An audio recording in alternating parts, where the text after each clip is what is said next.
Shaman King episode 19, Black Jaguar, and that was a bit of a meh episode, wasn't it? Like, aside from the overall pacing, which felt quite off in this episode as well, I find it quite funny that they named the episode Black Jaguar, but they didn't give Mick and Chocolove their backstory. They pushed it over to the next one instead. You know, that's kind of a weird decision. If you're not gonna give the backstory for Black Jaguar, how about not name the episode Black Jaguar? But we'll get there in a bit, of course. Welcome everyone, this is Gamerturk's Onsen and I am Gamerturk, here to talk about episode 19 of Shaman King. I know I'm a bit late, but come on, the episode was quite meh. I had absolutely zero motivation to do this from the get-go. You know, we open up again with Faust, the exact same scene we have seen the previous week. And then admittedly, yes, it is quite the funny scene to see Manta return on Faust's lap completely terrorized. That was a bit of a nice scene. It was quite, I want to say heartbreaking, but that's solely because I know Faust's entire story and who he'll become, so I have a liking towards Faust in the first place. But again, it hits me hard that they have to refuse Faust in such an ill-mannered way, let me put it that way. Even Ryu just feels like, maybe I have gone a little bit too much refusing this guy from our team. But then again, Anna is like going full comedic here. Oh my god, Faust is gonna be amazing for our team and then for the Onsen that we're gonna build after becoming the Shaman King and Shaman Queen. But again, I felt like the pacing here, just completely refusing Faust and then completely bringing him in for the team. It is fast, and while I'm speaking of fast, we've been saying this, me and Val, at least when we were doing this together as well. I'm back in Turkey, so we can't quite manage the time to make it together. I'm with family and stuff, so I have other obligations to take care of. But yeah, speaking of that pacing again, we are on episode 19. The second core is almost over, and I just realized, Jesus Christ, that we're already almost halfway through with the anime, and we are blasting through the Shaman tournament already. This is the first proper round of the tournament. That is very fast. Like, that should give you an idea as to how fast we are going and why the pace is feeling so wrong at times. Again, this goes back to Marco and Lysark's scene in this episode as well. It's just like, yeah, Lysark, we understand you. How about you join us, mate? And he's like, yeah, let's go, let's do it. Like, everything is just happening, and I don't think that is okay.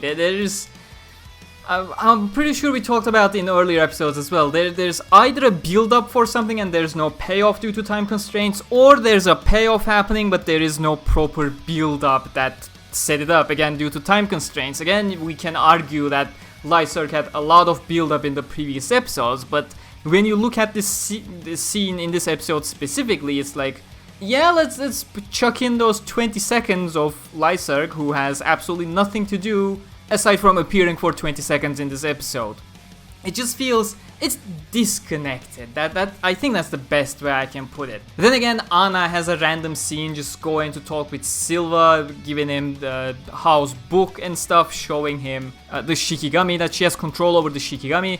I'm like, yeah, okay, but what are we doing? What is this scene supposed to tell me? It's like, it's the big puzzle of this great big planet that moves the hollow world. Yeah, cool words, but what are you actually doing here? Like, overall, especially this episode, we had similar issues in previous episodes as well. It just feels like disconnected scenes, one after the other. It's just all disconnected. It's just 2-3 minute skits coming together to mean something which they don't, surprise. And then again, we traveled all that way to the US, and then we're just coming back to Japan, to one of the uninhabited islands. Then why did we exactly go to the US? Why? Like, of course, this one has absolutely nothing to do with the anime adaptation. This is more source material stuff. Like, what was the point?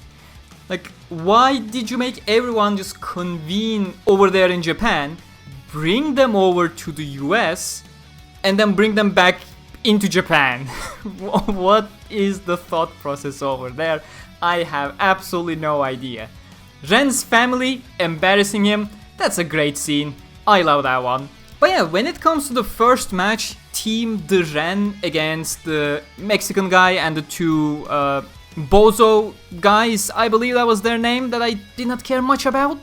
You know, I don't have anything to say about this fight. Obviously, it's not over. We're gonna get more of this fight next week as well. It's a nice showcase of mixed powers combined with Chocolove. I keep forgetting his name every single time. That's why I'm starting with Mick. I keep remembering Mick's name. But yeah, it's a nice showcase of his powers. He has a different kind of integration involved with his soul. And it's also a nice little detail that how put the Bozo brothers, not Bozo brothers. It's a funny, neat little detail that how purposefully put the Bozos into the Mexican guy's team, because he's kind of that puppet master and he was aiming for them to get completely knocked out in the first place. You know, these little details, the thought process that goes into things, when they make sense, they actually do make sense, and I really like it when they do actually make sense. But come on, just like what I said at the beginning of this episode, the fight is nothing special. I'll get that out of the way first. But as I said at the beginning of the episode, it's like, if you're gonna name your episode directly referencing a character, you should make the episode that character's episode. You can't just say, okay, this is like a cool badass introduction and then we'll get into the depths next week. Just wait for next week. No, if you name this Black Jaguar, give us backstory in this episode. I don't care. The first 6-7 minutes, that was completely random, I don't want to say gibberish, but random sketches here and there that are so disconnected from each other.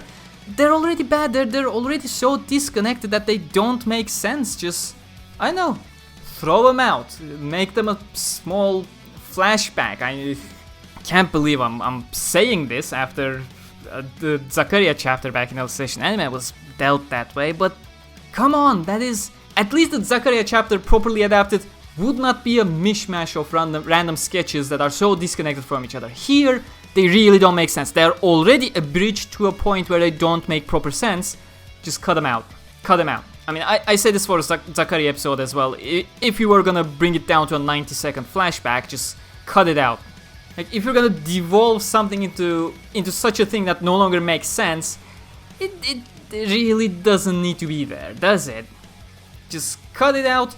Give us a proper Chocolove episode, and then name the actual episode Black Jaguar, because that's obviously referring to Mick and Chocolove's combination over there. But that's all I can say. It was a meh episode, nothing much to talk about. I feel like I'm rambling, and I don't think it's worth it. We'll see if next week is gonna be something different. Of course, we're getting Chocolove's backstory, but quality-wise, let's hope it's gonna be something better, because I don't want to spend 20 minutes just getting bored, man. I did not feel a single thing in this episode aside from chuckling once or twice at some of the jokes I like Manta's position, the Taoran family supporting him on the planes and stuff. 2 chuckles. That's what the episode got from me. Aside from that, was a completely boring episode, absolutely 0 standouts. Would not watch again, I'll put it that way, but I'll see you, I guess tomorrow is the next episode. I am way too late on recording this, so I'll see you with the next episode. But I don't know, high hopes, you know, if this is a 2-parter that's designed together, I don't expect the quality to go up. And Chocolove is certainly not among my favorite characters as well, so that's not doing it any favors. But I'll still cover it, maybe I'll ramble a little, maybe the episode will surprise me, which I will definitely look forward to if it happens. You know, a surprise is always good. But as things stand, not expecting any surprises. Just give us the main trio, please. I'll be happy when that main trio comes together for a proper fight. Until then, stay cool.